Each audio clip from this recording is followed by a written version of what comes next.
Last week, we spoke with a number of prominent citizens in Toronto about the outgoing Chief of Police, Bill Blair, and the legacy he leaves behind. As you might imagine, there were a variety of opinions on his performance during his 10 years as top cop. I saw him to be rather stubborn. I saw him to be the type of person who was unwilling to listen. I saw him as being insubordinate to the board in terms of activities, directions which were given to him by the board, which he did not follow. His symbolic commitment to march in the first Pride Parade was huge. It sent a signal to the gay community and the broader society, but it also sent a signal throughout the police service that he was going to be very gay positive and that he would countenance no homophobia within the force. He was the first police chief who ensured that a number of people of color were hired at that level. And that is why, when it came to the whole question of carding, I was first of all, surprised and then disappointed that he took the position as he took. Bill Blair lost the opportunity to sit down with community and to work around comprehensive change to police investigation of sexual assault.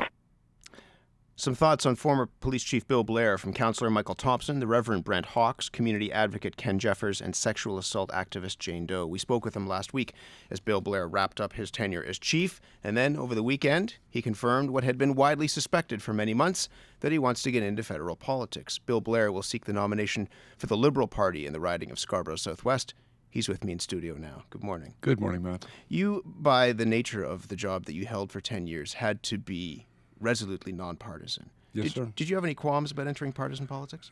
Actually, I have, and I agree with you. The position that I held for the past 10 years absolutely requires a nonpartisan approach. You can't lean left or right at any time. I worked very, very closely with people of all political stripes and people in every community right across this city, and that was my job. And then you enter partisan politics very quickly. I mean, you barely left the office, it seems like, perhaps even still part of the job when rumors started to get out that you're going to be seeking this nomination. Well, let's be fair here, Matt. I've known I was leaving my previous post for almost 8 months, and I've dedicated my entire life to public service. I've worked in communities across this city. I've worked with some great people in this city, and I feel a tremendous sense of pride in what we've accomplished together, but I also see much work that needs to be done. And I looked for an opportunity to continue to serve, and there are a number of different options that I considered, but it struck me. I've had the privilege also of working with people who've served their communities in a capacity as an elected official, and I think there is an opportunity to make a real difference there, and that's why I started exploring that choice. Do you think you're a Liberal police chief? I just hope I was the best chief I could be. But do you think you espouse liberal values as the chief of police? Well, I know the values that I believe in. I believe in an inclusive society. I believe in reaching out to people and working with people. When I began thinking about what direction I would go to, it was a values-based decision, Matt. I can tell you that. I looked at the leader and I looked at the party that shared my values and where I felt most closely aligned, most comfortable. And that's why I made the choice to seek a nomination with the Liberal Party, because I really felt that reflected the values and what I have learned about my city and my communities, that's where I felt most comfortable working. I guess a lot of people are trying to figure this out in part because you're joining a party that has voted against a number of the policies that you've spoken in favor of when it comes to law enforcement, things like mandatory minimums. How do you square the two? Actually, I have no difficulty squaring the two.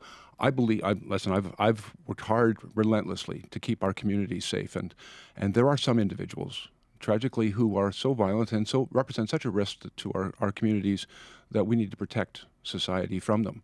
And so I have supported mandatory minimums, but mandatory minimums, not in every case. It has to be constitutional.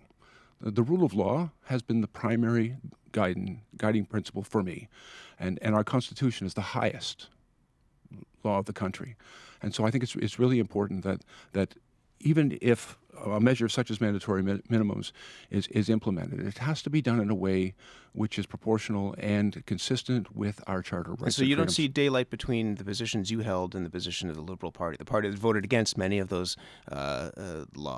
justice reforms that you spoke in favor of? Well, again, Matt, I have not been involved in political decisions to this point, but I've tried to advocate for the safety of my community in all cases. I still feel very strongly with it. I want to bring my experience as a public servant, as a police officer, and as a police chief to a new role. But at the same time, I don't see great inconsistency there. I have always advocated for a smart approach to crime. I've said many, many times, you can't arrest your way out of some of the difficult social conditions that people live in our communities. We have to do so much more.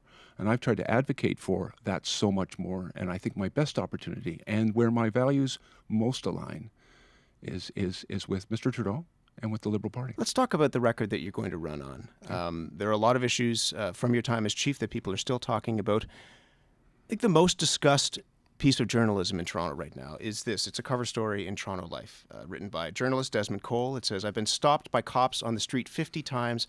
I'm not a criminal." Now, you've had a busy few weeks. So I wouldn't admit. Of course, I read Desmond's article. I know Desmond Cole. So he talks in the piece about how he's a prisoner in his own city because of carding. How is that acceptable? Well, it's not acceptable. Let me tell you right up front, it's not acceptable. And yet, and by the way, I completely accept Desmond's lived experience, and I think one of the lessons I've learned as the chief of police: don't deny a man's lived experience.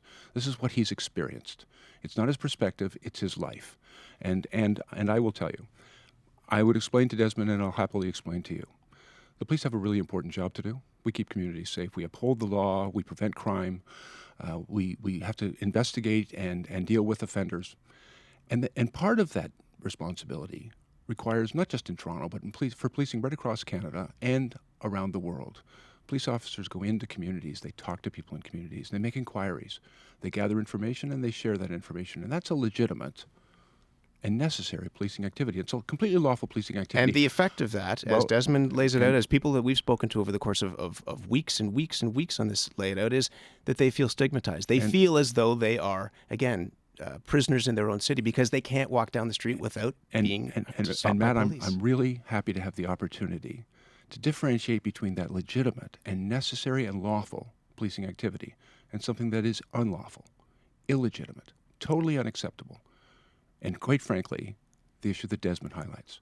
Racial profiling is never acceptable. It's unlawful. It's completely unacceptable.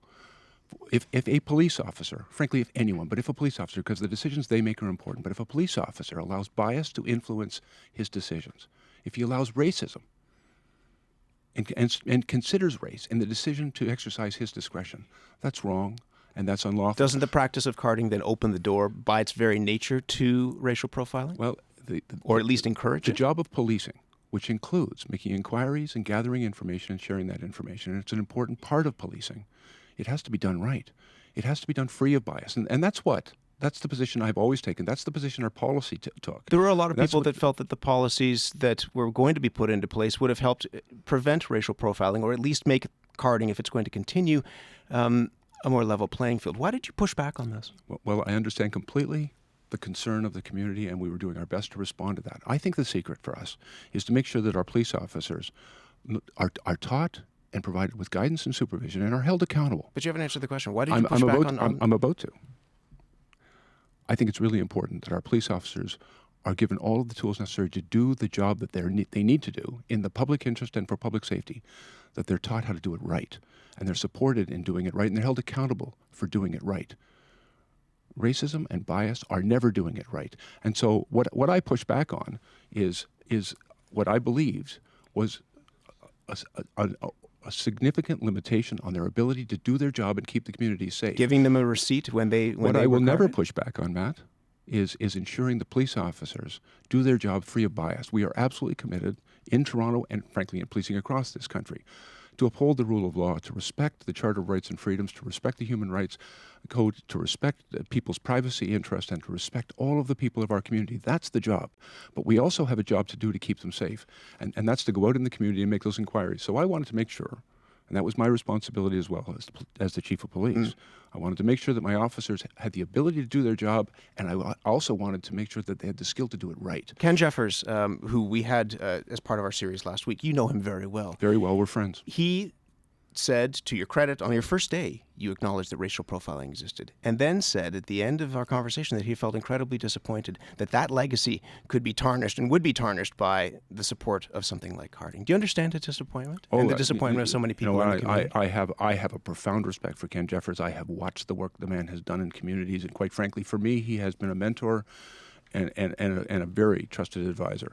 And so it troubles me greatly that I would ever disappoint a man like Ken Jeffers, because I think he's an extraordinary man. But I would like the opportunity, and I've done this for the last 10 years. I did acknowledge my very first day that racial profiling exists, and how could we ever do anything about it if we denied its very existence?